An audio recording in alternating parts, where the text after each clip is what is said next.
1300, we'll go over it line by line. And one thing to keep in mind when we was at that last meeting that Jennifer was going to do an expanded onboarding. So yes.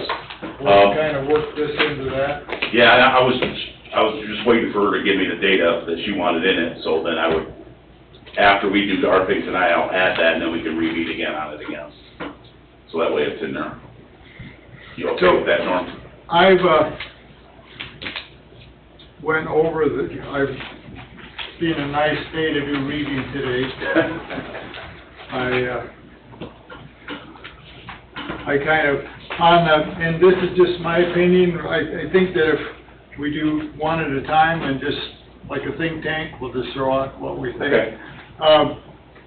The 13.1, recruiting and job related. And keep in mind, this is a draft. This is correct. This is not ready for anything. So. Correct. As far as where you have proper advertising for fulfillment of position, yeah. I was thinking it might not be a bad idea to list where you're going to advertise for that. And I'm glad Bill's sitting in this meeting because I would like to have some input on how they do it as well as the police department. Yep. So that we're not muddying it all up and doing it different than them. Should be the same. Should be the same. Yeah, but in our policy, we don't list where we're going to advertise. Not in the from. policy, no. No. You don't? No, because it could change. Really? Too frequently, right. I mean, if we advertise, let's say, Radio 1 in the Times, and then, and the Post, and then they don't, let's say they don't, paper sells or something like that, it could change.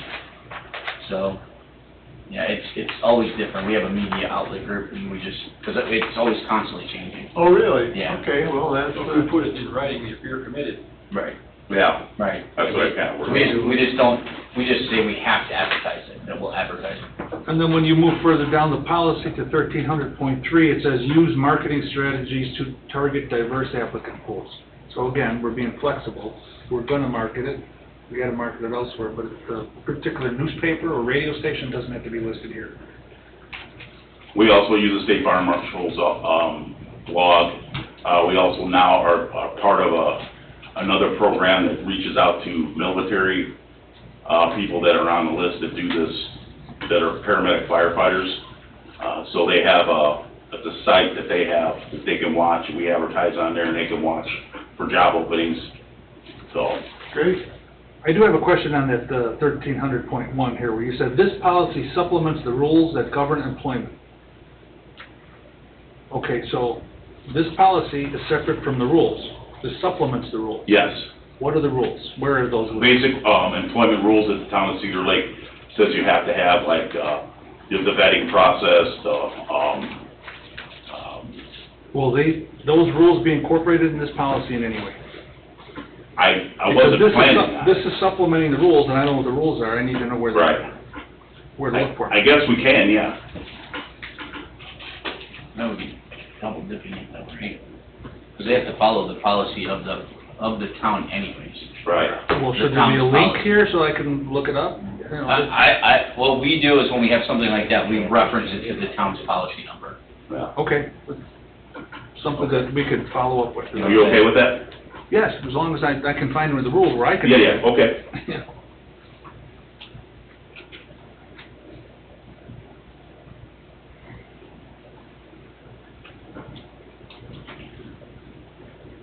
Are you guys good with the first paragraph then? We can move on?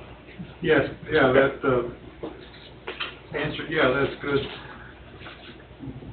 And if you look down below it, at 2 kind of spells out what the town policy also does say as far as, you know, the national origin, religion, ethnicity, religion, sex, sexual orientation, gender identity, stuff like that. So that's all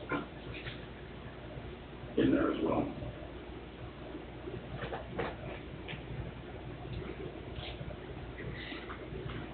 The last paragraph, that would be hard to determine, and you know what I mean, just when you did you get this from the town's website? Nope, this came from Lexipol. This is suggested. It would, it would be kinda hard, you know what I mean? It's great, but it would be hard to determine that when you're just, Yeah, I mean, I guess during the interview process, you have to weigh that out. This is what we're looking for in a recruit. I don't know, I don't know, what do you think? Should that be included, or, I mean, just the... Read the portion that you're referencing. Read the words that you think are questionable. Well, the fire department will recruit and hire only those individuals who demonstrate a commitment to service and who possess the traits and characteristics. That's a lot to figure out when you're just interviewing somebody. So, are you asking for him to enumerate the traits and characteristics that reflect their personal integrity? Well, I don't understand how you would, when you're... Well, during a background check, background. yeah, history, the interview process, you know, you have to listen to, you know, what they say as far as what they've been involved in. Or, you know, some of them are active with different community outreach programs, churches, and Further down in the policy at 1300.6, where you've got disqualification guidelines, it discusses what they've done in the past, how bad it was, are they older now, they're mature, as some of the criteria that would establish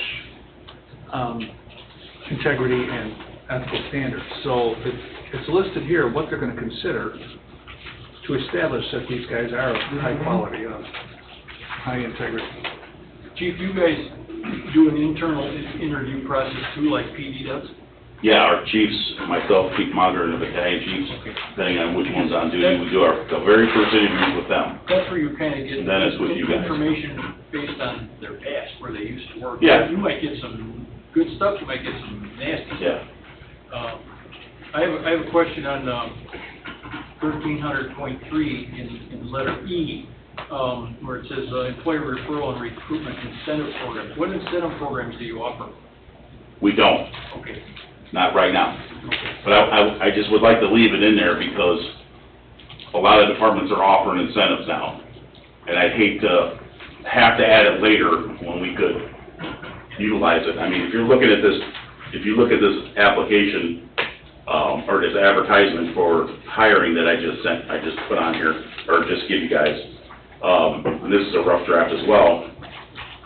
A lot of departments also include those incentives on there. Incentive pay for being a diver, being an investigator, being an inspector, stuff like that. They get extra pay for those certifications. Now, we're not to that yet. That's not in the hiring process. No, but it needs to be.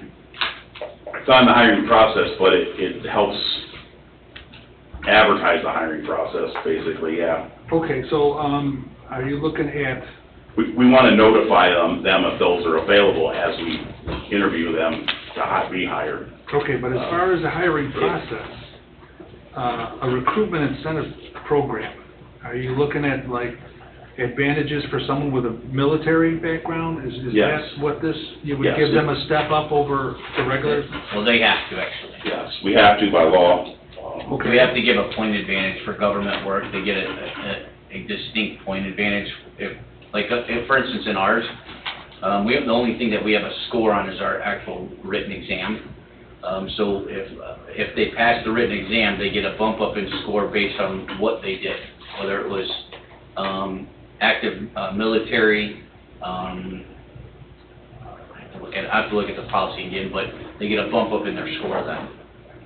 That will move them up. And it's in another approved policy that how the interview process is, and that's how we score them. And Okay, it so- is in there.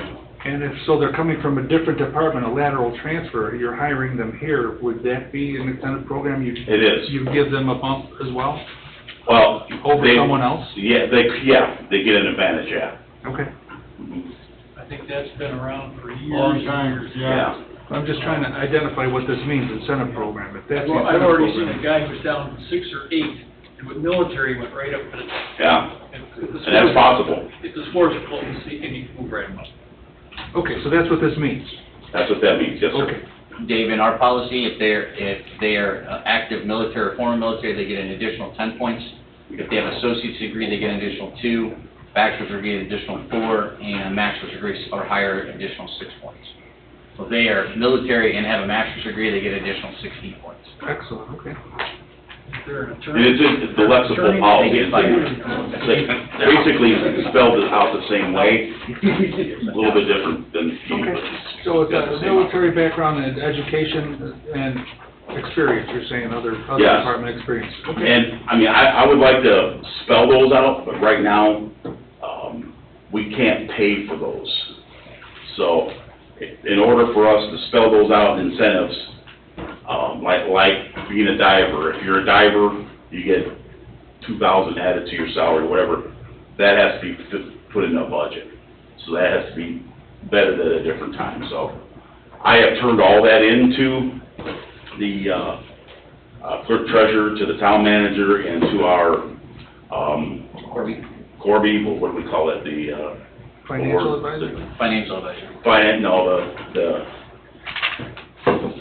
that committee, what do they call them? Um, Council Affairs Council Affairs Committee. Committee. They have all that stuff, and they've had it for a while, so at some point in time, if they could give us the green light to say we could pay for something like this, or be it built into, and then we could put the policy together for you guys to approve based upon if it's financially available.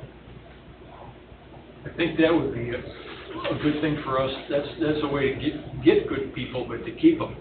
You can offer incentives for their, even, Or to let's say search. a guy's got 10 years on another department. That get him anything on the list? No. A bump up, it's just, okay. Experience, yeah, Yeah. just experience, yeah. But now, if that same guy is a certified inspector, certified investigator, and we had the incentive pay on there to where for every one of those certifications, you're gonna be, it's just like being a paramedic, you're gonna use that skill to help the town of Cedar Lakes Fire Department, you should be paid for.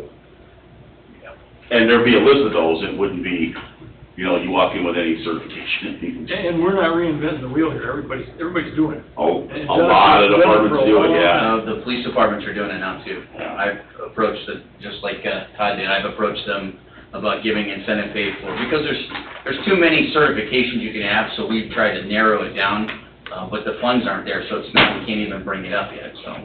I've seen advertisements for different departments, police, not so much fire, that have signing bonuses now. Yeah, Boy, I'd love that. that's big now. I wish we could do that, because That's just one check for signing on the dotted St. line. John just put an advertisement out like this, and they just advertised, starting for EMT at 70,000, paramedic 76. And we're at 55 and 68, we can lose people, again, to them. We gotta stop this trend, we gotta get on the same, we gotta get our people to the levels of where everybody around us are making in order to keep them. Because a couple $1,000s difference is one thing, and we were there just recently, but now you're talking $10,000+ a year for EMT and paramedic firefighter. That's gonna entice people to leave. I think most. Yeah, and their time off is double, and all that stuff, we have turned all that stuff into our, Council Affairs Committee, and, the, advisors, financial advisors. So we probably ought to kind of see if we can touch on either one of those, because the time is really Yeah, flying. So where did we stop at? 4? the recruiting process, the background investigation is pretty standard. That we do- probably would go to onboarding. Yeah. We do review the social media sites. We pull them up, and if there's anything conflicting, we question them about it, and if it's anything, that will put the employee in the department in a bad light, we end it, we actually end it. So if they got racial posts or anti-gay posts and stuff like that, on there, the application process stops. But this, review is all publicly available stuff, you're not, Yeah, it's all, as soon as they apply, in fact, Chief Monger and I both, while we're interviewing them, we have their social media site up. what do they call it, open source, where You don't have to look at their background or their passwords and stuff like that. Yep, because the first thing I'll ask them, you know, on the application does ask if you have social media sites and asks you which ones. And I'll have it up if they can't see it. So I'll say, do you have Facebook? And I've had people tell me no. I'm like, well, is this you? Yeah, well, why are you holding a Nazi flag and saying, you know, kill everybody? I don't get it, you know, so. Oh, well, yeah, I probably shouldn't have done, well, So I'm that would sorry. tend to exclude them? For us it is, yep. Yeah, we do not need that type of problem, so. Nor do I condone any of that, so. So the background investigation is done by the onboarding, like Norm said. The disqualification guidelines. I know Chief Fisher has tight guidelines as well as far as getting your paperwork in at a certain time. That's stuff that we would like to add as well. So, you know, you don't come walking in there 3 days later with your application and say, hey, you know, if you want a job somewhere, you get your paperwork in on time, and that's it. If it's not done at that time, then you're not that serious about getting in there. I will say this, up until recently, we've always been that way, but because of the issue of trying to find personnel, which Chief Wilkening is having the same issue, we did, for the first time in this last session, as you recall, have open applications, and they stayed open until we were ready to test. So, which worked out pretty good. I think we finished up testing about 15, and finished up ready for interviews, which we'll talk about in the meeting. I think it's 7, I think it was, wasn't it? So. But I agree with that, and It's just really hard to keep them open. I do, I agree with that, to the point where if they understand that they have until, you know, basically the day of testing to get their app in, that's fine. But there's times where, you know, we're already going through the interview process with 4 or 5 people, and all of a sudden the guy walks in the door and says, hey, I want to put my application in. Well, right now it's closed until this process is done, so. I think though that the times have changed, which requires you to leave it open. Yeah, I mean, We used to give a test, we get 200 applicants, you gotta close it somewhere. yeah. But nowadays, Well, we leave it open, but they have to add an application into the administrative assistant before we even do their testing. So if they walk in, then they can go on the next round, but they're not getting on this one. You know what I mean? Okay. Why, there's 2 background investigations, there's 1300.4 and then 1300.5.6. Well, this is the hiring process for full-time, part-time, and volunteers and paid-on-call guys. So there is a little bit of that stuff mixed in with it.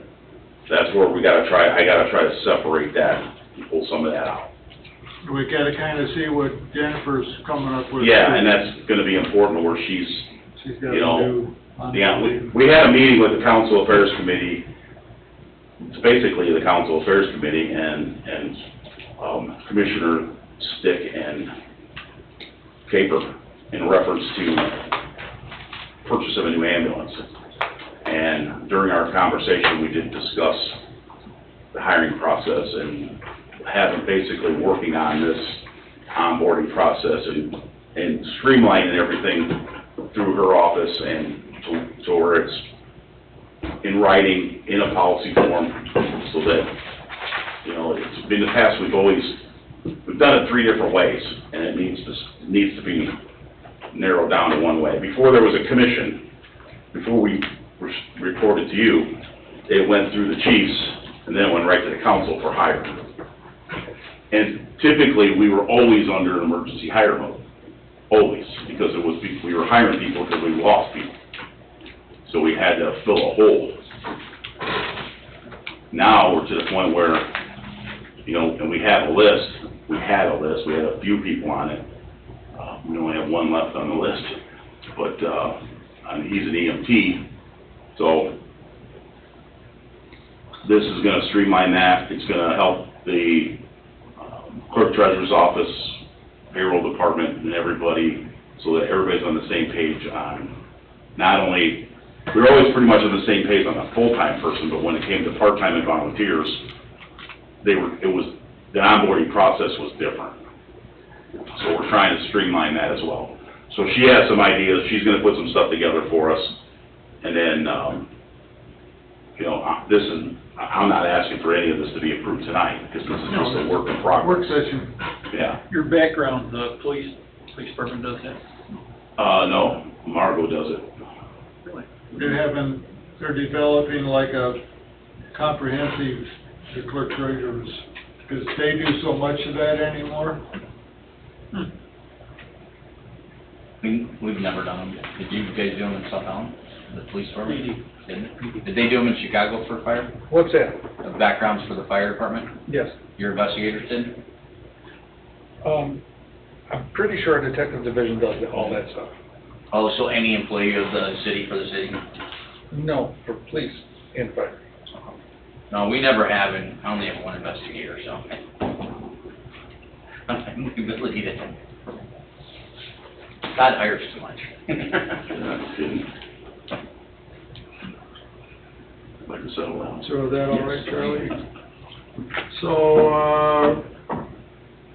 1307, 1307, all candidates' qualifications shall meet the minimum standards set by the fire department, or are those NFPA standards? Both. Both, okay. But that would include NFPA standards? Yes. Okay. so should add that?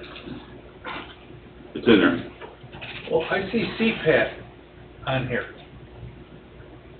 CPAT is becoming a standard, but we are still doing some research on whether or not we do our own agility. If you could use a CPAT card as, if you have one, to avoid our own agility test, because it's above and beyond it. It's certified. But we also want to make sure we are putting together our own test. In fact, it's the same as Cherville's in St. John, to where we want to do test days with their departments as well. So we'll have a test day at the, excuse me, at the training site, and any applicants for all three departments can go there that day, go through the testing, get their paperwork, and they can present that to any one of our departments as, if they pass it, as part of their application. So if a new hire came in here with a CPAT card, you would say, okay, you're Yeah. good, no further testing is necessary. As far as physical agility, yes. How long is Okay. that card good for? Is it a year now? I think it's a year, Oh, okay. yeah. Okay, and I see also here you scratch 18 years of age to 21. That's for, career people. We can't hire anybody under 21 for a career job, because they can't get into pension. Okay. They gotta be 21 to get into pension. Now, we can hire volunteers, and part-timers at 18 years old. Okay. Are you gonna stipulate that in here somewhere? Yes, that's gonna be added.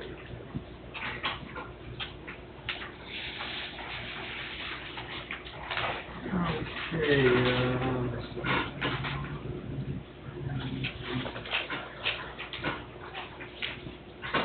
so that goes all the way, everybody good with all the way to 1328 on the back page, on the next page? Yeah.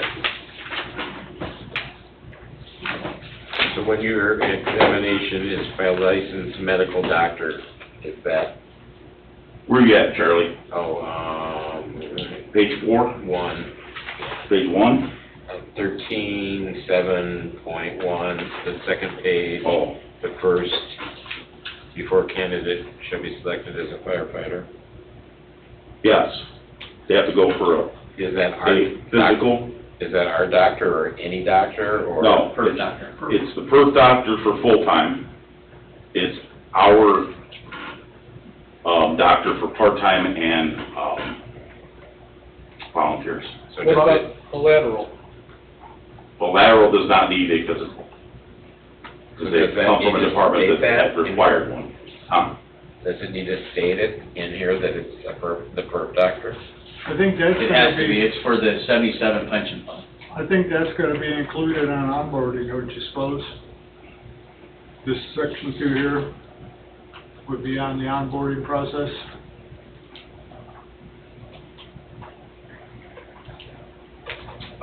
Yeah, I would say they would have to have because actually Margot's the one that sets up the actual, Appointment. physical. But it And that should, new perf packet is crazy long, Yeah. it should be reiterated here in this policy. 22 pages. Yeah, and you're right, and I'll do that. But keep in mind, this is gonna also be, there's gonna be a little bit difference for volunteers and for, part-time people. Because right now, I really don't wanna send part-time people for physicals, because our part-time people come from other departments that they've already had physicals at. But this last part-timer we just brought on, Jennifer's office made us put him through a physical, and he's already a ground point guy. Yeah, but wasn't there a thing where they assumed that he went through a physical with us? Yes. Before, Right, so there was a little boo-boo there. yeah. But in the future, if somebody comes from Crown Point and has just had a physical, we send them again for another physical to work part-time for us. That would be something we'd have to remember to ask. Yeah, and I think if we put it into policy that states, if you can produce your other department's physical, which Within a means time our frame. standard, Within a time frame. If Yes. the physical was done 5 years ago. yes, within a year. Because pretty much every department around us does them yearly or biannually, every 2 years. Yeah, you're right, yeah, that's a good point. It just, I would guess that'll be with the onboarding, the whole Yeah. policy. And all the volunteers always go for a physical. And what we do with the volunteers is we ask them to pay for the physical, because if they fail it and walk away, then the town is out, our budget is out the money. And if they pass the physical and they get on department, then we reimburse them for it. And 1300.8 probationary period. It says here the chief can increase the probationary period to 1 year. Mm-hmm. I think that should be something that probably should come before us if you have a reason to extend the probation. So I don't have a problem with that, yeah. Yeah. Because that way we would extend the probation and kind of get the monkey off Okay. your back. Because as of right now, it's 6 months, Yeah. and as long as he's fine, Right. but I am going to ask, the board to take a person off early just because of his background and experience, and things that he needs to do, so. And it's in a special case, and we'll talk about that later, but.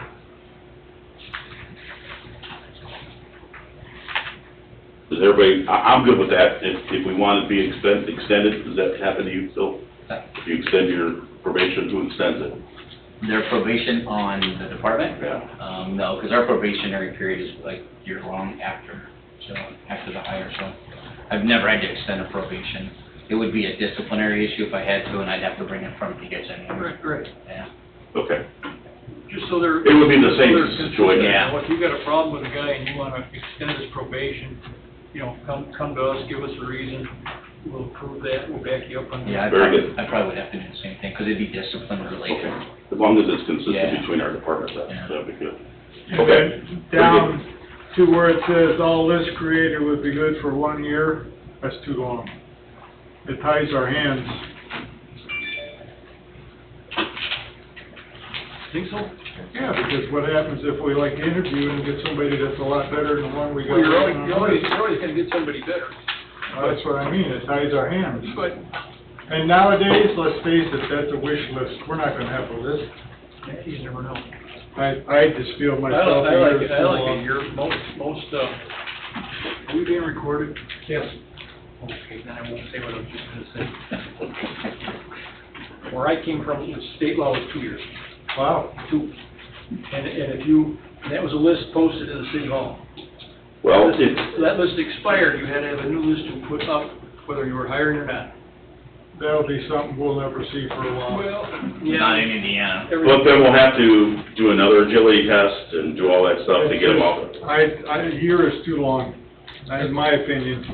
As far as policy goes, I'm good with a year. I just feel it ties our hands.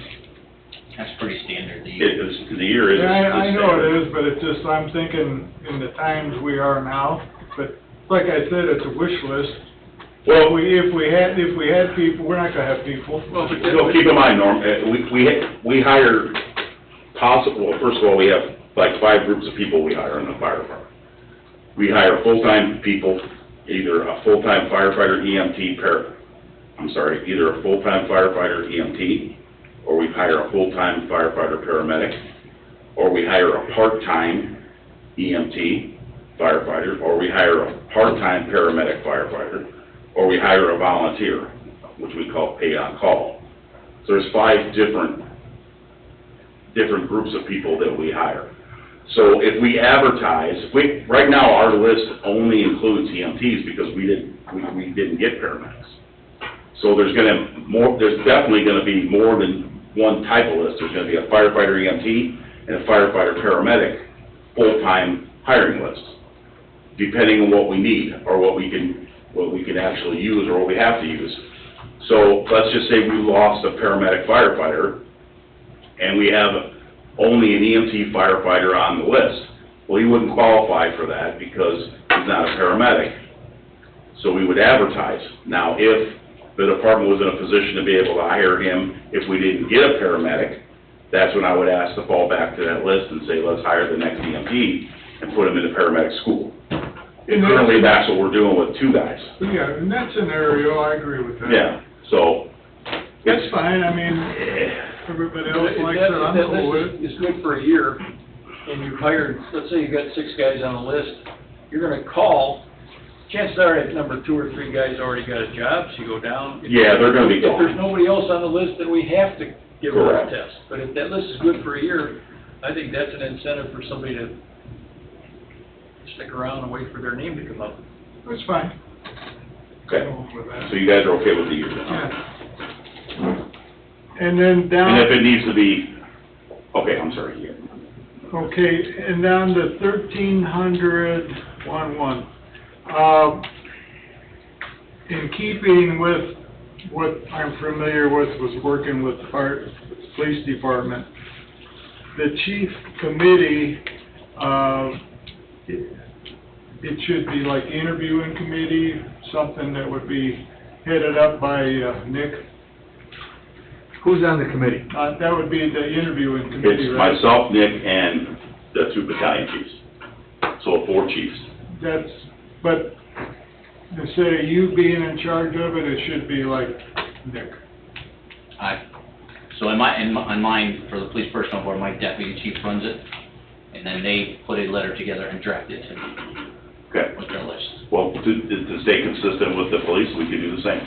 Yeah, it worked real well. We always put, someone of each rank, right? So, and it changes on a yearly basis, you know, but there'll be the deputy chief, there'll be a sergeant, a corporal, a patrolman, and usually 1 civilian, or board of safety member, if one of them want to show up too, so.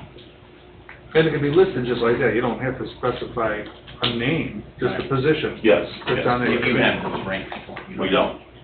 You got battalion chief, And, battalion chief, captain, a captain, and then on the volunteer side, we do have some, but we don't, that's not for that full-time.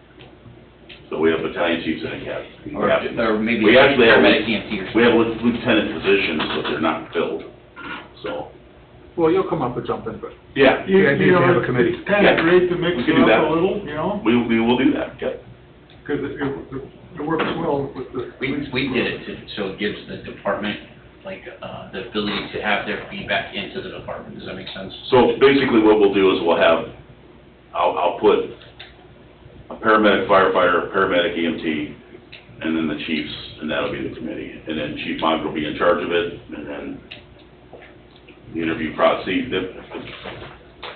The biggest problem we have, guys, is doing the interviews, okay? Because these people are all on different shifts, that we have to try to catch them on a day that they're there and schedule a person to come in. Nick and I and Tim went through that. We know about that. Yeah. But that's the way that interview committee should be made up. You know, I was actually, not opposed, but didn't understand that whole way the PD did it, until I sat in on one of those. worked extremely well. You wanna sit on our next one just to see it? And really, Sure.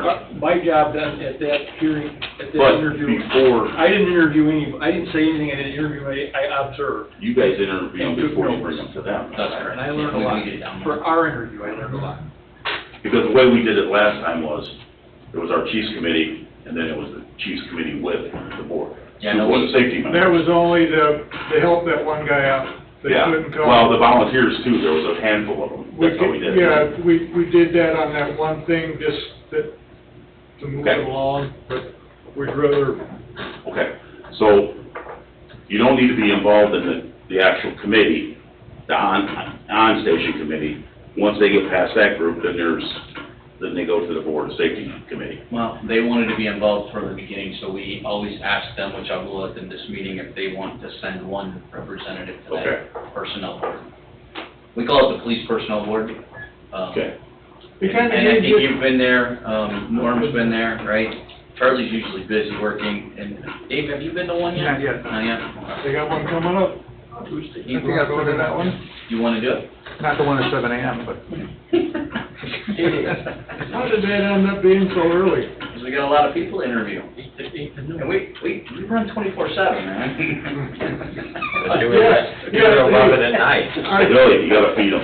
Well, I gotta say, don't say we, because what do you come in, well, you're an early bird. Oh, yeah, I'm here by 6 o'clock. I remembered you was an early bird. All right, Okay, I won't talk any further. I don't wanna take up the actual meeting time anymore, So I think we got a plan here. Okay, so we'll sharpen it up, we'll bring it back. I don't anticipate this being ready for a few more months. so- No, we gotta wait for Jennifer too. Yeah, we'll get Jennifer's feedback, and then what I'll do is I'll ask you two guys to come meet with us, the two commissioners that sit on that, policy committee, and then we'll go over it. That way we don't have to do a meeting, we'll go over it, and then between all of us, come up with a recommendation to the commission. Does that sound fair? Sound good? Dave, you okay? Well, I think that this board should be involved in like we are with, with the Lexipol things, a couple of people need to be involved. Yeah, that's what I just said, Yeah, okay. the two of you guys, and then, What I like though is when you've already had your interview with your team, mhm, now it's our turn. yes, I think it should be all of us rather than the two people assigned to peek the fire. You know, like with your guys. Okay. We did interview in kind of because we had to last time, you and I interviewed a guy, but I like the idea of all of us. That was just that one time Right. deal. But I don't wanna get into that practice. No, I We said, should no, all I be doing agree with that. okay. But this is just for policy review I'm talking about, Right. not the hiring process. The policy review of the hiring process is gonna be us finishing the policy. And then in there, I 100% agree, the hiring process, once it gets past our committee, Chief Monger makes a recommendation, it goes to the commission for review Because and interview. I'm assuming that we'll meet with Jennifer also one time. Yeah, we're not gonna do anything with her until she gets the State Board of Accounts out of here, so. Yeah, She's swamped. I just talked to her on the way out the door. She didn't even go down to the state, AIM conference. AIM conference because she's got them here and she's got to be. And they don't leave till 5 o'clock. Yeah. So this is the time of year where she always needs everybody to leave her alone for a while so she can get, through it. There's a lot of work, so. And of course, we want her, to make sure everything is good, so. Okay, so those are ideas, it's a work in progress, and we'll be back to it later, right? Yes. In the future. That's it. Okay. okay, we'll be ending the work session at 6:14, and we'll begin our regular meeting. Shall we stand, pledge of allegiance, please?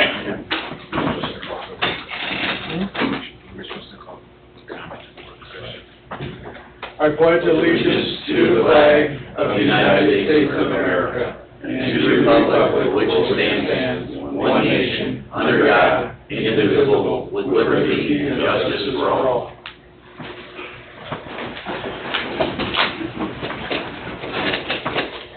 Roll call, please. James Altoff. Here. David Villalobos. Here. Lester Caper. Present. Norman Stick. Present. William Fisher, Here. Todd Wilkenings, Here. Carl Brittenham is absent, Nick Mager, Here. Ralph Miller is absent, Nick Recupero is absent, David Austin is absent. And for the record, it's Mager. Mager, sorry. It'll be the first and last. Okay, thank you. Call for public comment. Once, twice, 3 times. Okay, being none, we'll move on. Approval of the minutes of Wednesday, July 26, 2023. Do I have a motion? So moved. Maybe Charlie Caper, second. I'll second. David Villalobos. It took me a long time to figure out his name, so don't feel bad. He was David B. for a long time. Roll call vote, please. James Altoff, Yep. David Villalobos, Yes. Lester Caper, Yes, ma'am. Norman Stick. Yes. Thank you. Call him Commissioner B. Move on to VIP's report. Lieutenant Lair wasn't able to make it. They had, total of 67 incidents in the month of July that they responded to. They had 21 patrol, 27 of detail. As you can see on the bottom, they had, the Summerfest parade. They did, Summerfest fireworks night number 2, helped with the traffic control, or lack thereof. And they have been helping with the crossing guard detail in the mornings. Okay. Thank you. Police Department? Communications. First off, we were notified by Lexipol, and we received a silver, what do you call it, the silver plaque award from Lexipol for 2022 for excellence in online training management. Lexipol sent us this. It helps customers achieve excellence in online training management by meeting and exceeding standards based on performance metrics. These metrics are calculated based on your Academy online training platform utilization. Here are the final performance metrics for the second quarter of 2023. At this time, your status as Lexipol is silver. So, average hours of training, we're above 13 hours of training. Average hours of training assigned. Above 13. Training assessment completions, we were at 101%. Average hours of training completed just under 13 at 12.96%. Users activity 100%. And I don't know what external training ratio is, but that was a 0. So they've always been 0. So, but we didn't even know there was such thing as a silver plaque award. We got it in the mail. So Do they monitor the training? they monitor our training, because if you recall, before we purchased Lexipol, we actually purchased Police One online training because of COVID, and we have maintained it. We've maintained keeping it because that's how we pump out online training into the laptops of the guys when they're on the road. So they can do training while they're in their car. If there's nothing going on, running traffic, they can watch a training video in their squad car. Remember that? Lexipol. And it's through Lexipol. Yeah, well, Lexipol is Police One. Okay. So, we put our own training videos out there now. The recent stuff that we did by recommendation of the town attorney and Dave, those particular 3 policies with use of force, vehicle pursuits, we're going to create a training video and force them to watch that to get credit. And when they do that, they have to usually take a test with it and everything. So, it's a really great program. We spend about, I think it's $2,300 a year on it for the program, but there's thousands and thousands of training videos. So what do we have to do to get gold? I don't know if there even is one. Okay. I didn't know there was a silver. There's a bronze. We had bronze. bronze in Q1, but they never sent us anything. We didn't even know it. He's already got 101% on the one part. Yeah. How much more can he do? I don't know, that's what I was asking. Just to let you know, we also have fire training for them Do you guys? that the police department also pays for. Flip it over to that. Now I know why my bill's so bad. Yeah. So anyways, so we got a nice little plaque that we're gonna put up at our new station once we get that sucker built. Good work. Okay, thanks. Go to B. Really, in most of our most of our stuff has been, working on cars left and right, man. We've had a couple of costs there that you can see, $1,700 to CDW government, $1,400 to CDW government. Those are all for the new squad cars. We had the 4 new laptops that were purchased, actually purchased through Cliff's company because he can do it direct with a few companies, so. What happens to the old laptops? Pardon? What happens to the old? If they're still usable, they stay as a backup. If they're not, we destroy them. Most of the time, they're no good after 5 years, so. Matter of fact, Chief Wilkening's tablet went out in his squad car, and he actually, for the last couple of weeks, has had one of our tablets. Caught on fire, by the way. Holy cow. Nice. No. I just said went out, but he used one of our tablets Yeah, that's in right. his squad car for a couple of weeks, still didn't do anything, so. I didn't get into it yet. You just got it. Doesn't work, we got a brown one. Oh, nice. So you got, our tablet still in?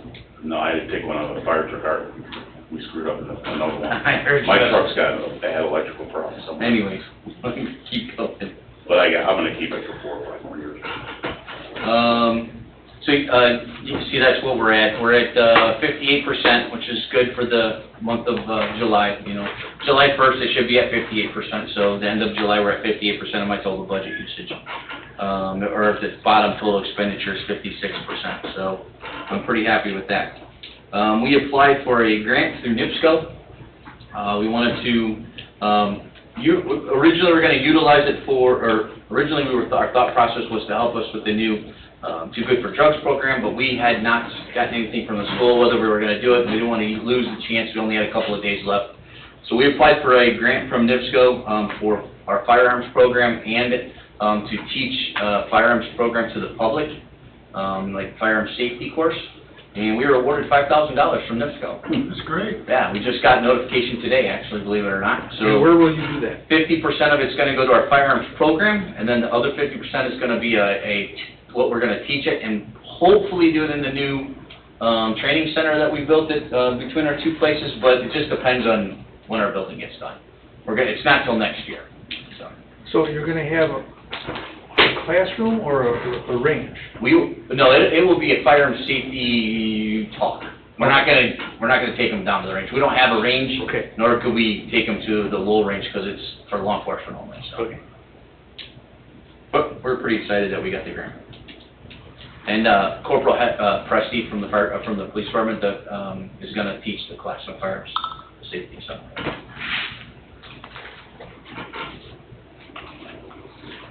Want me to keep going? So you got it's your time. All right, sir. Next is staffing.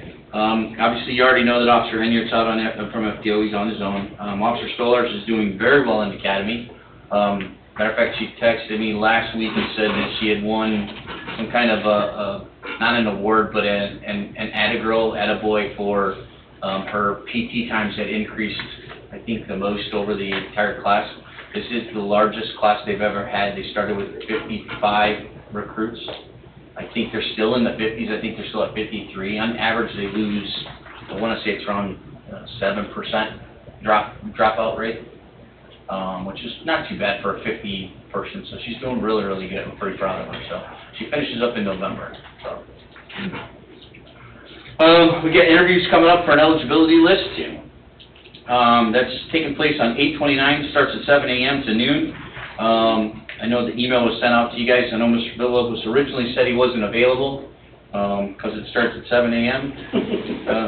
We'll have coffee for you, sir. Is anybody interested? Well, are you gonna come or not? Let me check the date. Let me check the calendar. Let's push him a little harder. Tuesday, the 29th, right? Yep. You can do it. Did you say August 29th? Yeah. Next week, That's a Wednesday? It's, let me look at my calendar here. It is a Tuesday, A Tuesday. next Tuesday. Yeah, I can be there. All right, I'll do it. you are on. So we'll have it in here, Mr. Villalobos, and the officers will be here, so. Can you give me a wake-up call? I'll pick you up. You have to have a convertible. Recently, we had some SRO changes, not permanent changes, but Sergeant Vogt injured his knee in training. He has surgery tomorrow. He's going to be out 4 to 6 weeks, so we needed an SRO there. Officer Lewis was temporarily assigned to cover the middle school SRO position for the next 4 to 6 weeks, roughly. So minus some vacation days, he had a lot of vacation scheduled in September, so we'll have to pay overtime for an officer to be in there. But he's covering it, and he was interested anyways, when the position for the high school came up, one of the interested parties originally, so, we just put him over there to take care of that. With that being said, it's not SRO, but, Sergeant Kilgore had shoulder surgery last week, for the injury he sustained when he was fighting the suspect. Surgery went well, he's recovering at home right now, so he's probably going to be longer than 4 to 6 weeks though, because it's shoulder surgery, so. We're modifying the schedule and doing the best we can with it. Crossing guards, as I mentioned, we did hire those 2 part-time crossing guards, and then I was approached by Hanover. They wanted crossing guards all of a sudden. So, we have one that's ours, so I think my budget will be good for the year to cover the 2 crossing guard positions, one in MacArthur, and we got one at 135th Place in Parrish. The school has hired another crossing guard that they're paying for till the end of the year, most likely. Right now, he's positioned at 137th in Parrish, but we're still analyzing where the crossing guards really need to be. So we're not quite sure if he's going to stay there or not, or if we need to move him to a different spot, but we're working together with the school on locations because it's brand new for Hanover schools. They just adopted a 1.5 mile policy, so if you live within 1.5 miles of the school, you are required to walk. There's no bus service. So, it's my understanding there's kind of been a question as far as who actually pays for the crossing guards. Is it? There's no question. There's a question from the clerk's office, Right. but that's because I don't know that the clerk wants to, and I understand. I don't want to really pay either. But I can tell you that at my SWAT meeting, Griffith, Hobart, Crown Point, Cherville, Highland, and St. John all have crossing guards, and all of them departments pay for the crossing guards out of the police department funding. I'm assuming it's because it's related to street safety. I have yet to find a statute that says it, but the crossing guard definition in the Indiana Code specifically states that you're appointed by either a town council, a board of safety, a safety board, there's 5 different ones. You're appointed by them, which is usually related to the police. And so that was my response to Jen, was that I agree with you. I don't like that I have to pay for them, but it's protecting the kids while they're walking the streets, right? We always thought the school would pay. Nope. Crown Point has 15 or 17 of them. Their PD pays for all of them. And like Cherville has 6. Griffith's got 5. I think it was 4 or 5. All comes out of the police department funds, the part-time funds. So, you really haven't established how many Hanover thinks they might need? They're thinking 3, but we're really analyzing it. So, well, we don't know. Yeah, kids are We just number don't know. one. There's no doubt about that. We have to watch out for them. And I'll be honest with you, it actually worked out pretty good because I had an opportunity to go out to 135th Place in Parrish, and I'm going to be recommending to the council to put a stop sign out there.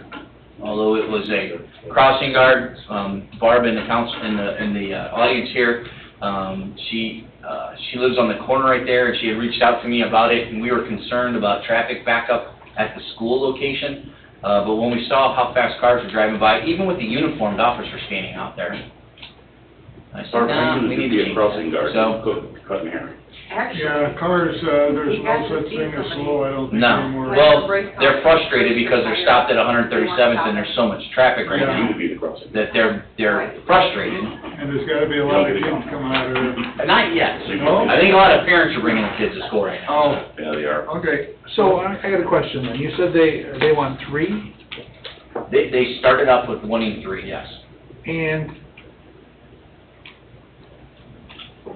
Just because they ask, do you have to give it to them? Because if That's a I'm, great question. if I'm an agency and someone else is paying for it, yeah, I want 10 of them, right? Absolutely. So, I mean, what is I legitimate? can tell Who you- makes the call? That's a good question, I don't know that either. I can tell you the school board has been 100% on board, like, look, we understand about funding, we'll take care of it if you can't do it.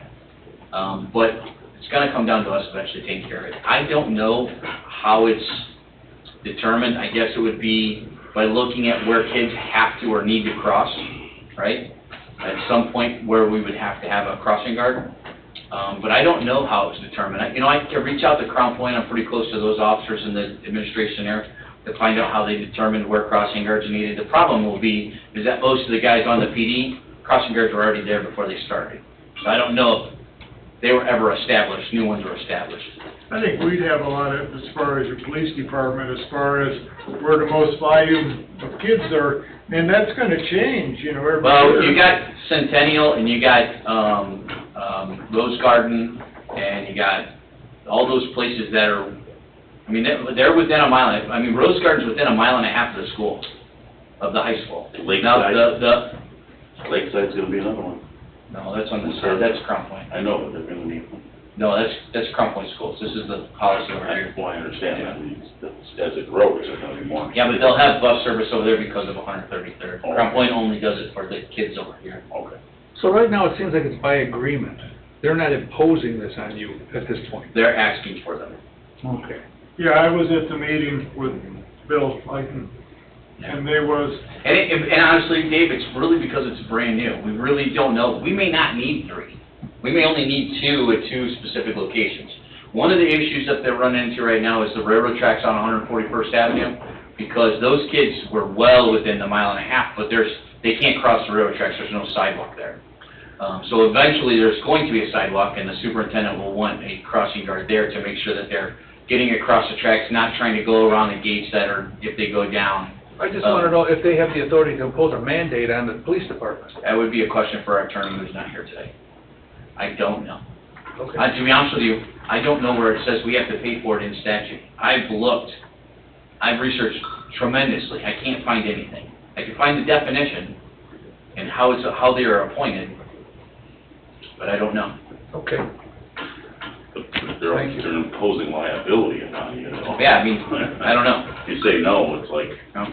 well. So, I did inform, Jen that they were looking for this as for next year's budget, as well as Corby, to try to get it put into the budget. I was informed by Jen that the budget is pretty tight, so they'll probably only be able to find it within my current budget, which means they'll take funds from somewhere else in one of my line items and put it into the part-time one. unless they can find out exactly who's supposed to pay for it. We're gonna pay for it, Norm. There's precedent set. There's no way we're not. I mean, they're gonna look at all the other communities, and wait a minute, why, Well, we'll be interested to find out, Yeah. to learn what you get. Okay. Okay, have anything for D, other? No. Okay, training report? You just got the training report there, for the month of July. Didn't have too much other than we did have a phenomenal firearms qualification and shield training down at the range. Each officer was there for anywhere from 4 to 5 hours. Did amazing, field drills for the rifles and for the handguns. We did the shield training with the brand new shields that you guys saw at the last meeting, so it was really, really good training. And then we had those policy reviews that was recommended, and we had our first defensive tactics, we call it defensive tactics training. The entire department did it. We did about 3.5 miles through Lemon Lake. It had it was a lot of fun. Unfortunately, Dave got hurt, but we did 3.5 miles through Lemon Lake. It was a hike. At certain intervals, we would stop and practice some form of defensive tactics, one of those 14 different areas that the state mandates us to practice, whether it's knee strikes or elbow strikes or ground fighting. And it was a lot of fun. Good workout. Guys really enjoyed it. Unfortunately, Dave slipped in the wet and twisted his knee. Got to have surgery now, so. Anybody end up in the lake? No, we didn't go down by the lake. You came back? Yeah, it was really cool. I mean, he had, whoever the highest ranking officer was led the group. So the first day was myself and the deputy chief, the second day was the patrol commander.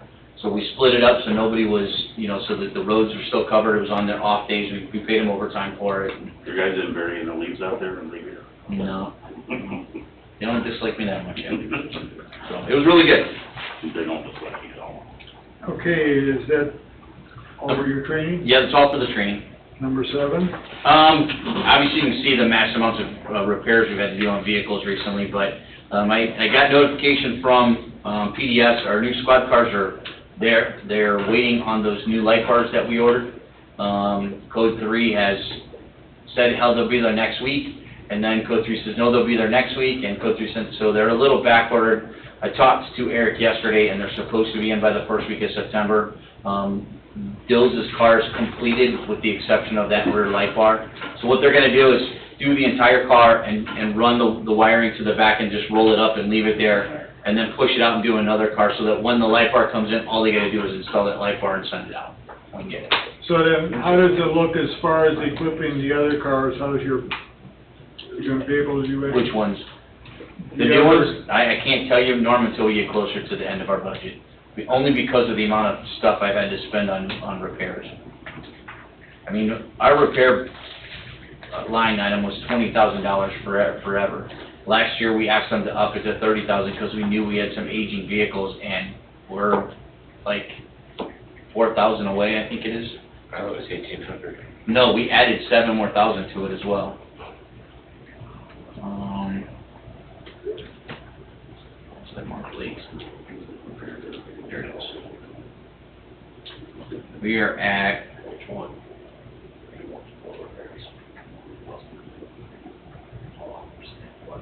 We have $9,000 left in there, and if we upped it to $36,466. So we've spent almost 25 grand. Well, 25 grand, we spent 25 grand in vehicle repairs this year. Dropping the bucket. Motors, yeah, but my equipment's not the size of yours. You know, when, That's a week for us. I understand that, but my equipment is not a, you know, they get a piston repaired, it's $25,000, you know what I mean? Mine, it's not the same, but, so for us to spend that much money, it's because our fleet's aging really fast. You know, when you got cars on the road that are 2012s, 13s, and 14s, and they're running calls, it's, you gotta replace them every 5 years, you just can't not do it. And we're paying from the past, right? So we got one car, or no cars in 18, 3 cars in 19, 1 car in 17. So when you have those, where you didn't get those cars consistently, now we're paying for it now. So the board's been pretty good about getting our new cars. In 2025, we're slated to start getting 5 a year, but we'll see if the funds are there. What do we do with our old school? We keep them. They go back in school cars. I've given some to the fire department. I've given them to the public works. So we've run them into the ground until they're done. We've auctioned them off in the past too, but that was a long time ago. So. Okay, number 8. You should have got a copy of the K-9 report, which I know Norm is asking for. That's coming up in your the reports that you get. It should be the last page. So it shows K-9 usages. We've had 12 call-outs in the month of June and July. We had it tells you what they are, traffic stops, so on and so, agency assists, narcotic searches, stuff like that. So how is the dog progressing? He's doing good. Doing good. Still young. You had concerns earlier, or are they getting better? I'm still cautiously optimistic, but you never know. He's doing good. Okay. Officer Tomko is going to a lot of training. I'm letting him go on his off time, and he's going and spending 4 hours with different groups and training. So It's nice that he's able to interact. we want to make him the best officer that he can be. So, tell me about this apprehension here, that incident. What do you know about that? Which one? It says, apprehension, no bite. June 5th. On June the 5th, 8/12/8. I'm trying to see where you see that. I don't see apprehension anymore. I see resistance. got assist other agencies, then you got apprehension. Oh, so technically, if a dog's present and you apprehend someone, then the dog gets the credit for the arrest, even if he wasn't used, if he was used as a decoy or he barked. So, I don't know, when you were with Chicago PD, if sometimes we would bring the dog to the house and they would hear the dog and then they would give up. So that could be what that was from. I was talking to the trainer at Mannheim, and he was telling me they got the new program called the No Bite Apprehension. Are you familiar with that? I'm not. They're training the dogs just to keep following the guy and don't bite him. It's crazy. And I said, no matter what, if the guy hides, if he takes off, he's not going to outrun the dog. But they're trained not to bite, and that limits liability. It was an interesting concept. I never heard of it before, but he was telling me all about it. It seems something, our dogs are trained to bite though. Okay. It was an interesting concept. Might want to look into that. I don't know. I'm not recommending, I'm just saying. Yeah, I've never heard of it, yeah. I mean, the problem you're always going to run into is the criminal. I mean, Gary PD just had a dog shot and killed by a suspect that was running. So now we're just teaching a dog to not use his biggest attribute, which is his mouth. Just follow the guy. Well, the suspect's not going to know that. You know? It was interesting to look into. I don't know. Definitely be something to talk about. Okay. What is this? It says truck route. Does that mean someone that's like on a road that's not supposed to? Tell me where you're looking, sir. Violation of the truck route, the Indiana, or the town ordinance? Page 12 or something. For the town ordinance you're talking about? It must be. Okay, so we have a designated truck route in Cedar Lake, that if you're just driving through the town, you can only use that truck route unless you're delivering locally. Okay. So the purpose of that is to save our roads. Okay.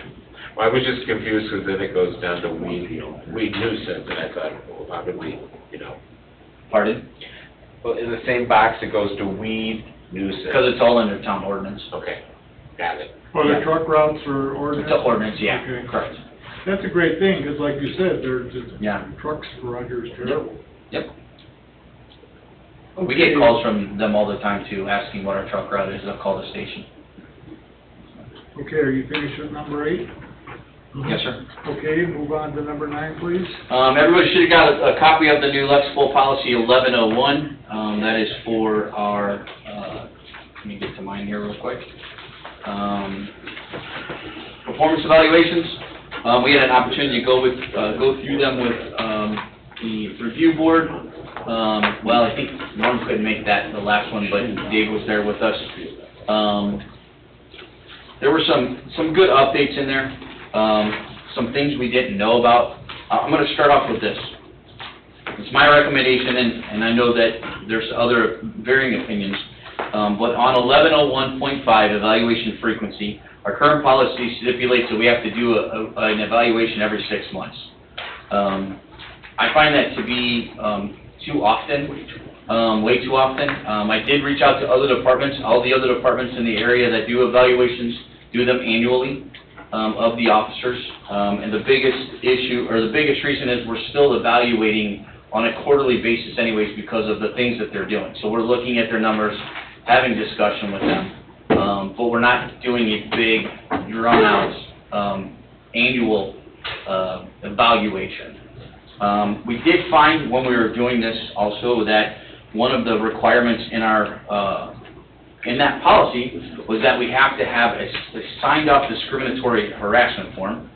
So I have developed that basically straight from our harassment policy, and that will be attached as a,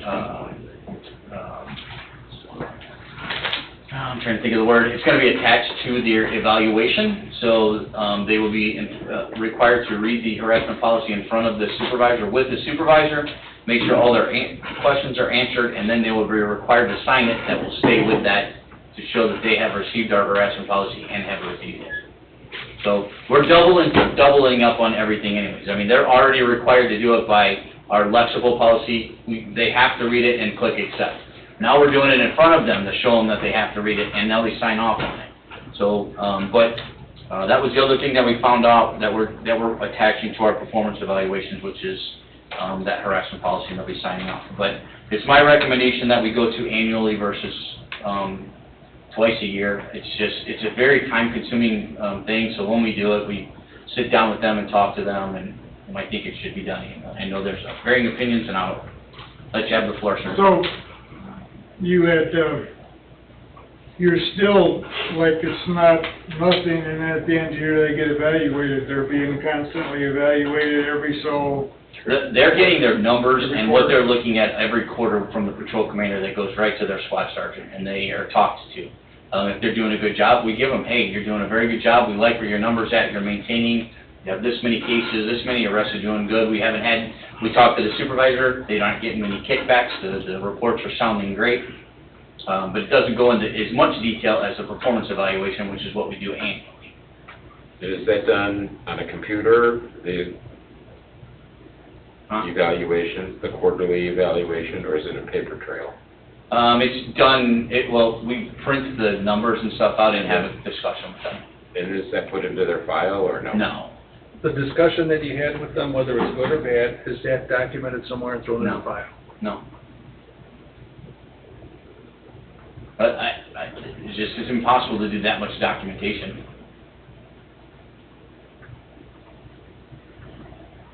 If there is a problem, then we document it. If they're doing good, we're going to notify them they're doing good and we move on. If they're doing what they're supposed to do, then they do. If we have a problem, then we document it.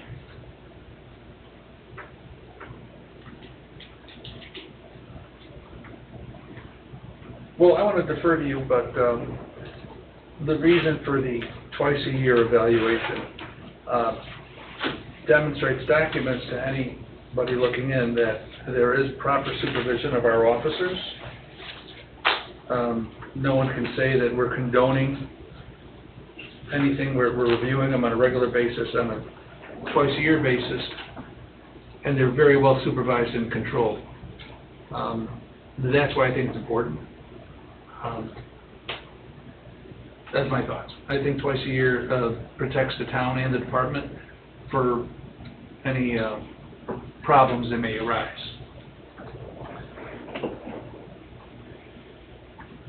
Well, I kind of agree with Dave, but I'm not really sure that it has to be the full evaluation done. Well, I don't know why the quarterly one that you're doing can't be attached to their file. Do you realize that that's 4 times a year plus a full evaluation But you just on said top of everything else that we do that we have to put in their file? I mean, we're talking, I'll have to have file cabinets for every officer to have this much paper. And I don't know why that much If it's documentation. done on computer or if it's done. So our numbers are stored in the Spillman system, right? So we print the numbers out, it's printed out with their squad and everything that they've done. They're presented to their squad leader, and if they're maintaining what they're supposed to be doing and doing their job, we give them the squad leader, let them have a talk with them, and then they can go over the numbers. If they're below their numbers, then we have a talk with them. Say, hey, we noticed you missed a little bit here, you're below your numbers. Give them a reason why. Is there a reason that's been going on personally? Did you have a lot of PTO time? Whatever. What is the problem, right? They can present it to us and say, hey, I struggled that month, I just didn't get my numbers up. And then we reassess them again in a month after that to see if they're maintaining it. Well, for me, it's not so much the numbers, but the supervisor interaction. To demonstrate that there was contact and the discussion was had for corrective behavior or encouragement, so that if we had to demonstrate that these officers are well supervised, we could. It's not so much the numbers, but the supervisor interaction that we want to jot down somewhere. Yeah, I don't disagree with that, Dave, other than the fact that our supervisors work every shift with them. They're on every call with them. They see them interact every single day. I mean, the same supervisors work with the same crew all the time. So they're not post-command or anything like that. They're on the road with them, so they see them. When they do something wrong, they corrective action right away. Hey, we need to do it this way. This is what policy stipulates. And is that documented on the supervisor's log somewhere? No. Okay, It's not possible. Why not? It's not possible to document. Are you kidding me? Just on computer. Every time we have to say, hey, make sure you don't turn left that far. No, back to the quarter. Maybe a quarter. the supervisors say, okay, I signed off for this quarter?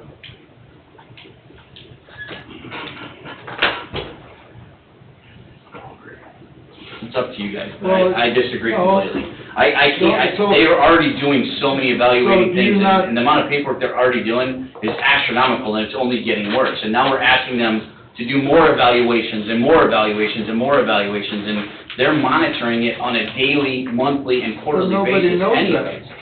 That's not their, but that's their responsibility. What do you need to know from that? Well, it's like. You're gonna get the evaluations to show, are they doing their job? Yes. You get to see them if they're not doing their job and they're having a discipline problem. That's what our job is on a daily basis, to ensure that that's taking place. I mean, we're doubling up on all the policies that they have to read. Not only are they reading them and acknowledging them in the computer, I'm also having to have the training coordinator sit down with them and make them read them all in front of them. Now we have to have a harassment policy that they're gonna acknowledge on the computer, and they're gonna have to sign off on the Well, harassment that was policy. on Lexipol though. I understand, but you see what I'm saying is the amount of paperwork is becoming so much, overwhelming. I'm gonna get to a point that guys are gonna be like, I don't wanna be a supervisor, are you kidding me?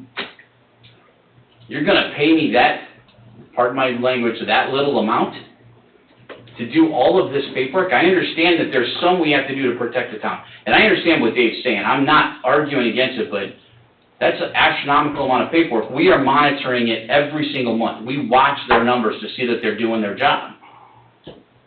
So how does a supervisor document contact with an officer on the street? If they have If they a respond to a problem, call, no, if they respond to a call, I was there and he did everything wonderful. their name's on the case with them, that they were there. So, Every single one of them. so then he doesn't say, okay, I was there, I observed the guys, and everything's wonderful and I left. 41 times a day? That's what I'm asking, because No. each incident could lead to a problem. So I'm not saying the supervisor has to respond to every call that an officer does. They respond to every call, Okay, because they're their backups. I mean, sometimes on a day shift, it's only one supervisor and one patrol officer. So there's only two guys working the road, they're both there together. Sometimes, if I'm the patrolman and you're my supervisor, we go on a call and I arrest somebody, you're gonna do a supplemental report to it. You're gonna add into that report on a supplement. They're engaged in everything that they do every single day. You know, they're not checking reports, sitting back, looking at policy, or anything. They're on the road. So they're correcting actions right away, whether if it's something minor. If they have a big problem with a patrol officer, they go right to the patrol commander and say, hey, I'm having this problem, what do you recommend, what can we do? Is it documentable? Do they need to document that? Maybe, maybe not. Maybe it's something, let's have a talk, see what's wrong with the officer, whatever the problem the officer's having, so as far as policy 1101, everything on there is, we agreed with, the only thing that we were questioning was the frequency, and you're recommending once a year is sufficient. Yes, sir. And that's what we have to vote on, to accept this policy with that modification. Yes, That's sir. where we're at. Yes, sir.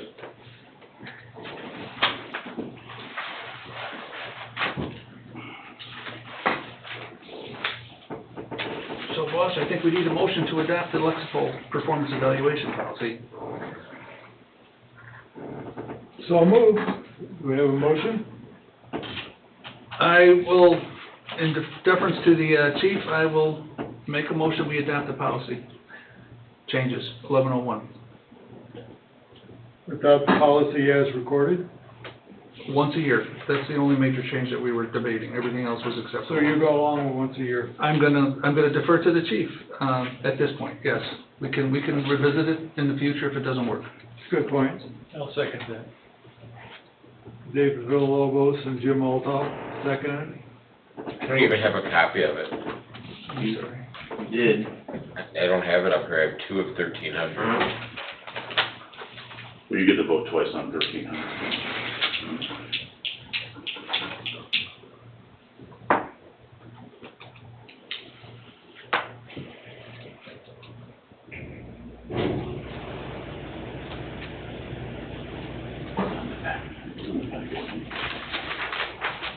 It's in the packet. We read everything except that. So it was in the packet that you were sent.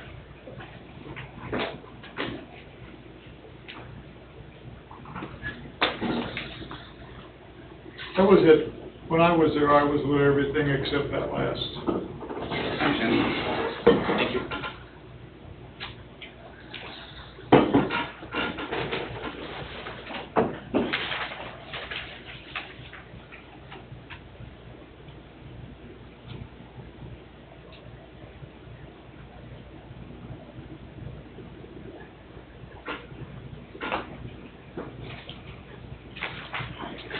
Ready to move on?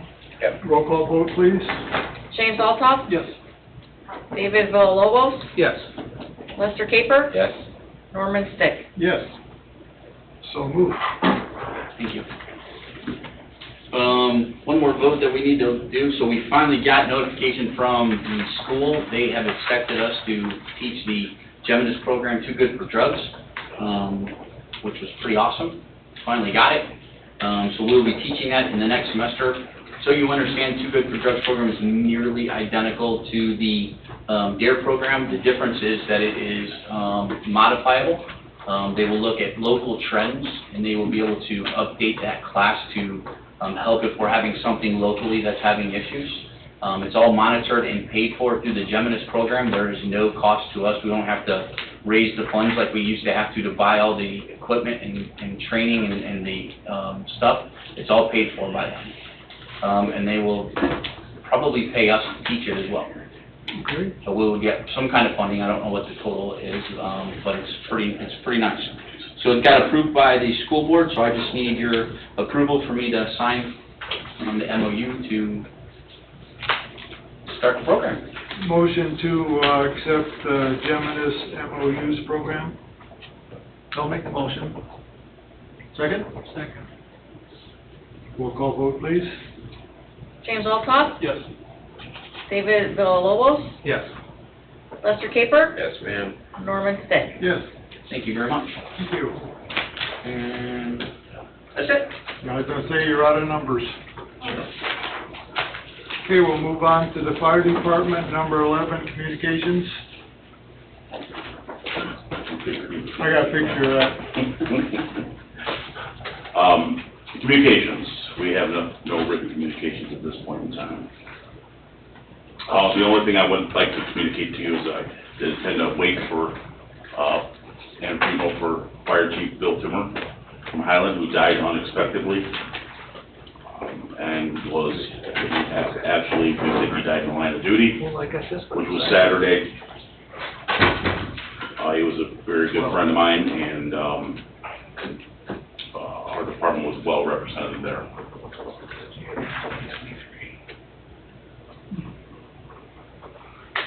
Under also communications, we have a situation we're dealing with at MacArthur School, and dealing directly with the school corporation and Skillman Corporation. They dropped the ball on contacting the town of Cedar Lake on opening the school and getting the proper inspections. They called us the day before, and they were not nearly ready to open. So Chief Monger had gone over to do some inspections with the town building inspector as well. We found a bunch of problems. The fire system was not up and running, but yet they expected us to sign off on them so they could let the kids go into school next day. This was a huge problem, turned into a huge problem. So that was last Wednesday or Thursday.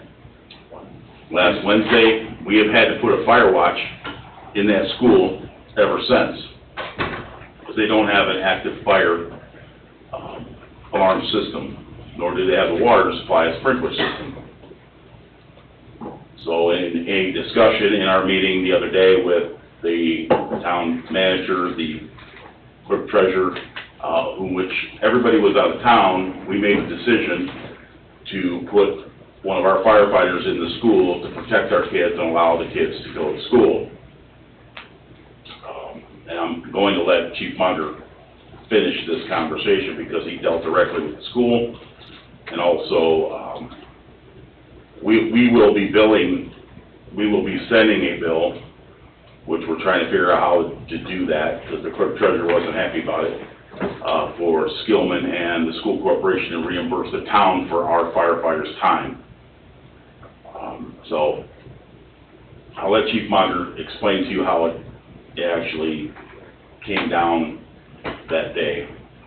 So the long and short of it, Tuesday afternoon, I was contacted by multiple representatives from Skillman, referenced temporary walls. Obviously, I was alarmed by it. Called the building inspector. He proceeded to be on site with me. Some issues with inside Skillman Corporation that don't really need to be discussed, but handled since. Decision was made to continue doing an inspection in the best interest of life safety and the children coming the next day, whether we liked it or not. Post-inspection, it was determined that due to no alarm notification system in the new Unit D, the new wing of the school, fire watch would be needed per NFPA standards and Indiana Fire Code, in which the town has adopted. So therefore, short notice, we had full member off shift to start Wednesday. Through the evening Tuesday, they did accomplish a lot of other things in the construction area and some very minor code violations within the new unit. So the new units, I mean, it's safe, it just doesn't have a way to alert us for event of fire. Working with the sprinkler contractor, we had a good plan in place. Everything should be ready to go. However, there will not be enough volume of water nor pressure when that's ready. So in lieu of that, what Skillman decided to do is work with Johnson Controls and put a smoke and heat detection system in. We should have an update sometime this week, hopefully, which will then, I will accept that as notification, which would then discontinue the fire watch. The question may arise of, with the sprinkler system, it was not a sprinkled building before. That's a new addition. Once a building is complete per code standards, at that point for the final inspection, it would be required to be sprinkled throughout. But as of right now, it just required a notification system. So long and short of it, got a much better working relationship and means of communication with Skillman and Crown Point School Corporation, and realized the problem. We're working on numerous problems and gotten numerous things taken care of. The fire watch day to day right now. If we don't have enough staffing on shift, I go over there and do it. And one thing to keep in mind when we're on fire watch, you cannot leave the building for no reason. So it's kind of one of those things last minute. In the future, something that could be discussed and should be and approved is actual job description for fire watch. You know, within the town, I know we have established that with Hanover Community School Corporation. They actually have a part-time slot marked. It's kind of like the SRO job, but it's a fire watch job. So everything goes through the school, and the town doesn't have to. It means we don't have that. It has to come from shift. Obviously, someone on shift. So the action you had to take was to meet NFPA and state standards? Correct. Yeah, there was really no reason to red tag the building.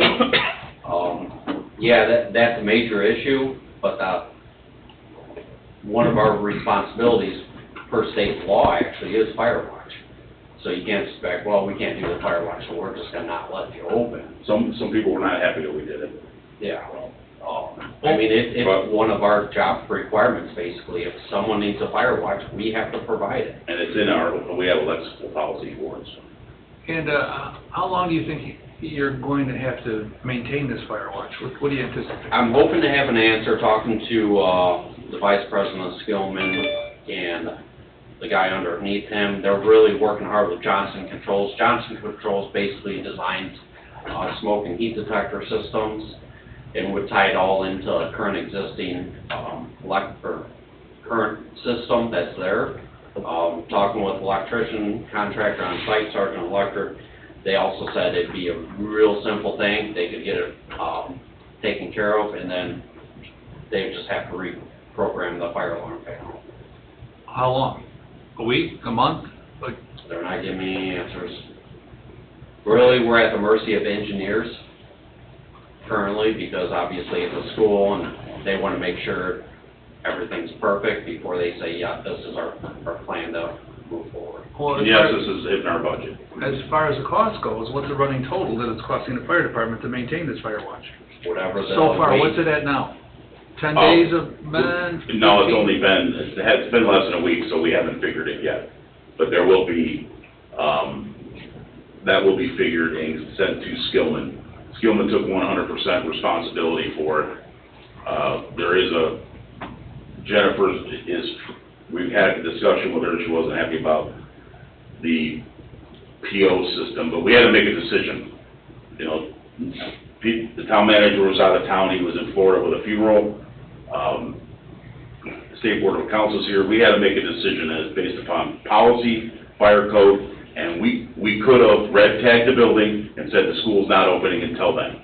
But we did not do that to those kids. We did it based upon what we thought was right for the community, and that's what happened. And what were her objections? You said she didn't agree with this policy? No, she did not, no, it's not that she didn't agree with doing it. The billing process needs to be worked out. So we have to figure that out yet, as far as a PO system. But she's not objecting us to building them to recover our costs. She's not objecting to that? No, Just how to do it? Is that the Yes. problem? Okay. It was actually assumed, but it was addressed Tuesday afternoon and evening with myself and the building inspector, vice president from Skillman, a couple of his representatives, and corporate financial officer with Crown Point School Corporation. They said, whatever needs to be done, we will do, we'll make it work, and it was all documented in email, because there was confusion on, is this documented, is this agreed upon, is it verbal? Yes, it's all documented via email. all that was sent to the town manager and the clerk treasurer's office. Well, you did what you had to do. We did what we had to do. I could not see, 400 kids not go to school the first day of school. And it would have been, they would still be out now, Oh, yeah. because they're not up to code now. Yep. It could be a month that they'd Could be be. out, had you not. Unfortunately, it's coming out of our budget right now until reimbursement can take place, but I'm not sure it can go back into our budget. It'll have to go into the general fund. Are we paying these firefighters Yep. time and a half? Or It depends on their schedule, so like, if they're, like, I don't know how they're gonna figure mine out when I'm there, but it's whoever's on shift, because like, obviously, we can't just, the thing to do would be to hire part-time fire watch personnel and have a totally different line item job position. We can't do that. So if we bring someone off shift, then yes, you're gonna pay them time and a half. The problem is, this was dumped in our lap 12 hours before the school needed to open. So we had to figure it out. It was either red tag the school, don't let them open until it was finished, or we put a full-time staff member in that school. It sounds to me like you made the right decision, but because they gave you such short notice, I think they should be held accountable and they should pay for this. We've got documentation from them stating that they will cover the costs, Okay, well, but I'm not sure that we have to figure that out in-house in our own departments and how that's gonna be reimbursed. okay, very good. I just wanted to give you guys a heads up on it because we have somebody in school every single day. This was Crown Point School Systems and Skillman's fault, period. It wasn't the town of Cedar Lake's fault, it wasn't our building department's fault, nor it was the fire department's fault. This is a big project. They didn't follow through with what they were supposed to do and they admitted it. So, we moved on from that, but I wanted to give you a heads up so that everybody understands why our budget's getting hit with this now.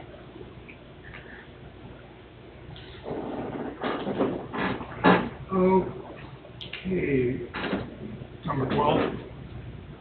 Right now, we have, only one PO, that you see, and it was sideways in there, so I didn't really read it very well. We had to buy a new bar light for our squad, and, there was a training that we participated with Crown Point that needed to be reimbursed. And that's the only POs that we're, right now. Now, this next month coming up, there'll be quite a few. 13? Staffing, our staffing is still one short, and we need a decision to be made on the future of one of the members based upon a hearing that was taking place. If that could be done, I don't know when you want to do that within this agenda, but it needs to get done so that we can move on. We got it covered. You got it covered? Okay, 10-4. So other staffing wise, we do have a couple volunteers. We have a couple in the academy. I do have another applicant for full-time, and I'll let Chief Mager do the training report. We have an applicant now for a full-time Mm-hmm. firefighter, paramedic, Yeah, both. came in yesterday, yeah. Did you, lock him in a room? No, his wife works for the FBI, so I was a little intimidated. Good move. So, gentlemen, as you can see with the training report, total of 850 hours logged. This was for July, so you'll see most of the concentrated sessions and hours were geared towards the category of firefighter, because that's when we had the confidence trailer.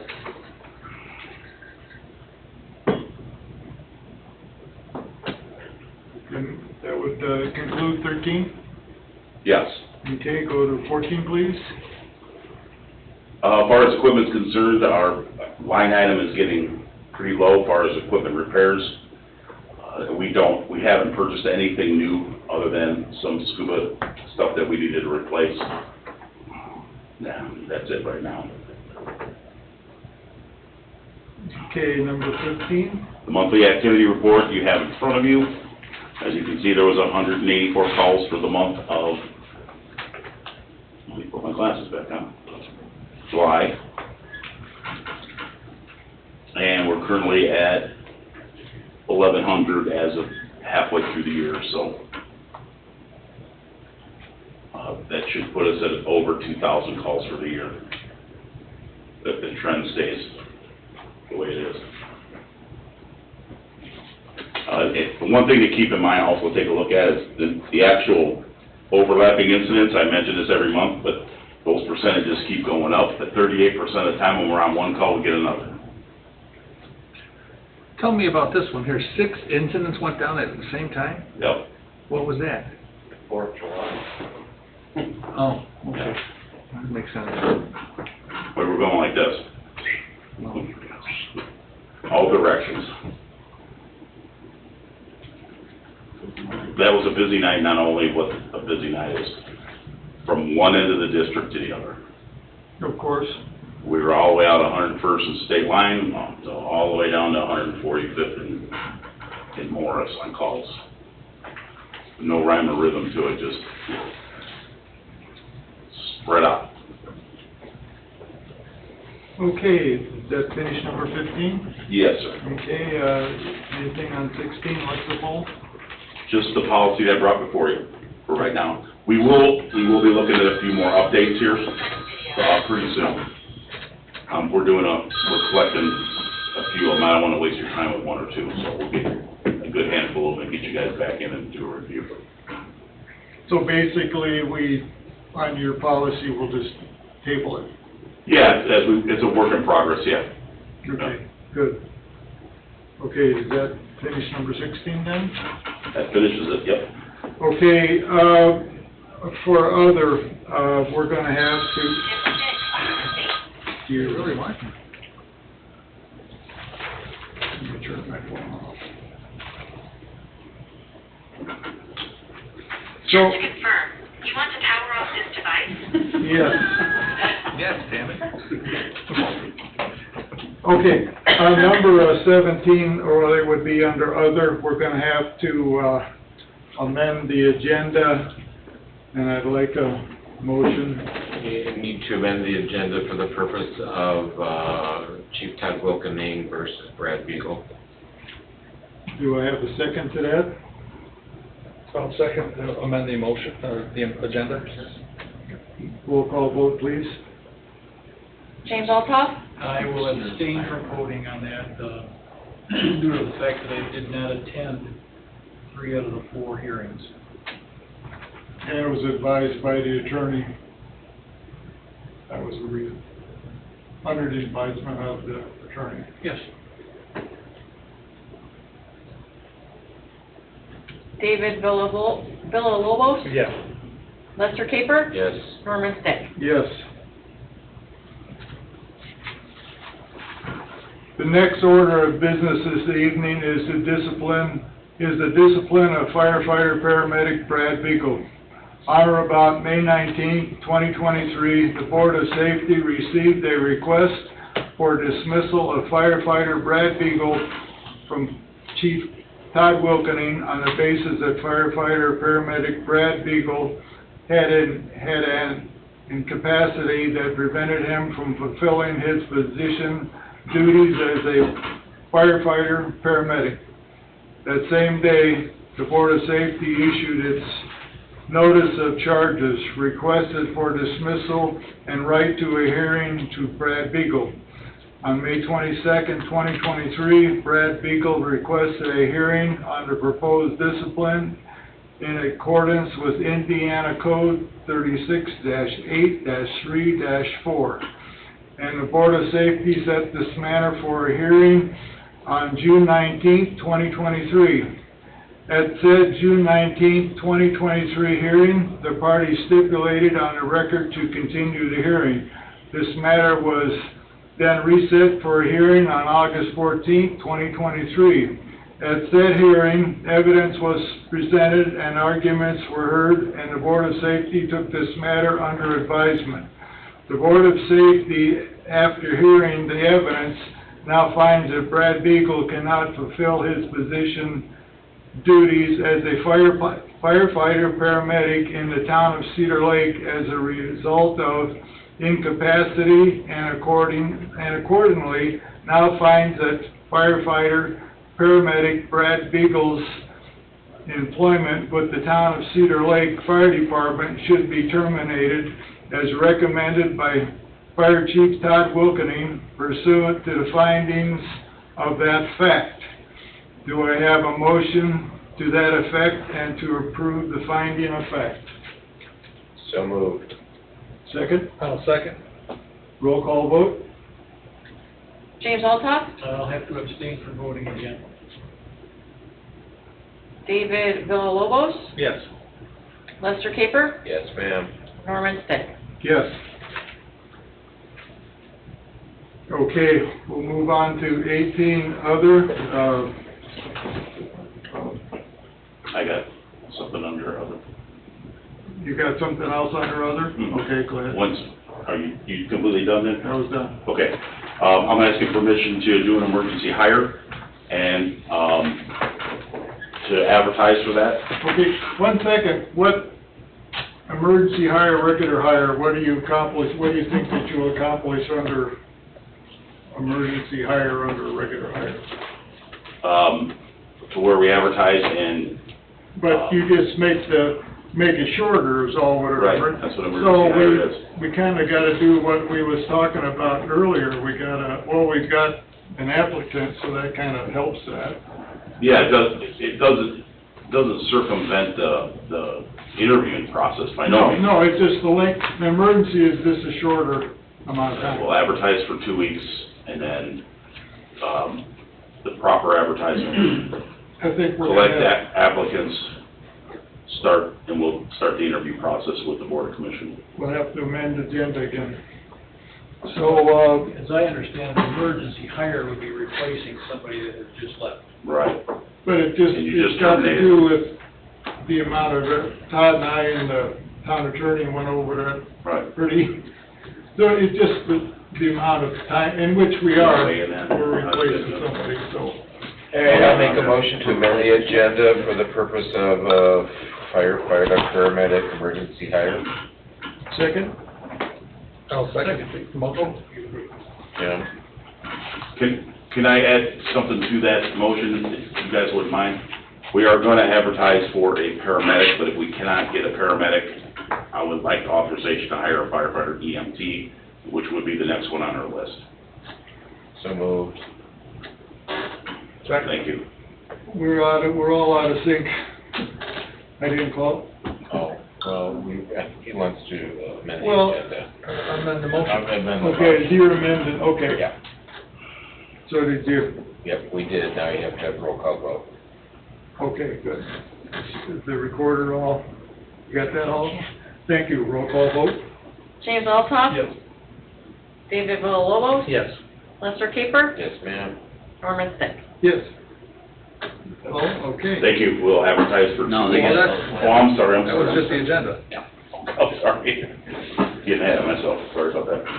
And, when the meeting's over, she's gonna make some copies of our decree. I'll give you one tonight. All right, thank you. Okay, so now we have to, Do the emergency hire. Make a motion for emergency hire. Okay. Someone needs to make a motion. Who wants to make the? Sure, I will. Motion for the emergency hire. Second. so moved. Roll call vote?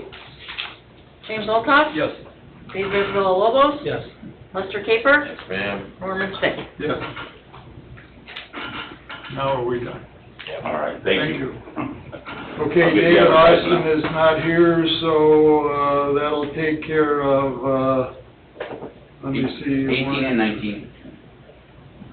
To 19? There's no 19 either, because liaisons aren't here either. Okay, new building, okay. So that's it. Well, we had the new building update real quick. We had a great meeting today, went through the entire lock system of both buildings, where key fobs or locks will be located, and how they're secured. So it's a really great meeting. Would you not agree, Chief? Yes, and there's concrete in the ground. And there's concrete and block. And block. I got block on my Building side right is now. growing. It's up. amazing, it's amazing how close that one wall is Yeah. this way. It's just a retaining wall, though. It's gotta be a Which building is monument. that? The wall that's closest to the fence? The police department is the one that's got block on the ground. The wall doesn't belong to either one of us. It's just a retaining wall to keep the fire station from falling on top of the police station. Great, appreciate that. Because there's 6 foot difference. Right. Yeah, when it was all discussed, that Yeah. makes sense. And there'll be actually like a walkway and a monument area so that it looks nice and not, Do the key fobs open both sides? I mean, Depends on the door, but yes. Some of them will have key fob on both sides because it's secured on both ways. Others, like the armory or the evidence room, it only needs one key fob, because there's only one way in, one way out. So you can always get out, but you can't get in. but I mean, those are only issued to police officers, I assume, correct? What do you mean? You don't want my firemen to get a hold of all the ammunition? They might light them up. They might help, man. Actually, the armory will only have certain people allowed in. We don't want the police officers access into bedrooms in the firehouse. Well, I can see this is going downhill, so I'm gonna ask for public comment. Once, twice, okay. Name, address, Barbara Littles, 9602 West 135th Place. thank you.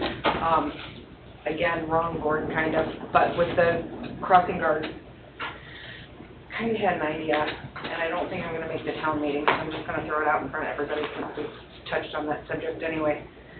What about maybe even some of the new ones in front of the high school?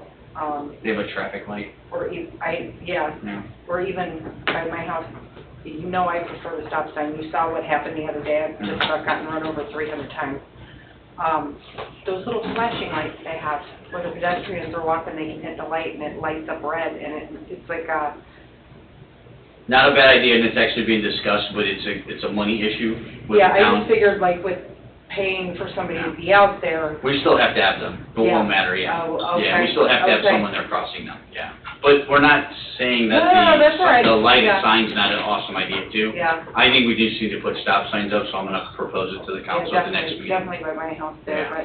but, okay, thanks. Thank you. Public comment twice. Public comment 3 times. Motion to adjourn. I'll make a motion, we adjourn. Second. So moved. So moved. Good night, everybody.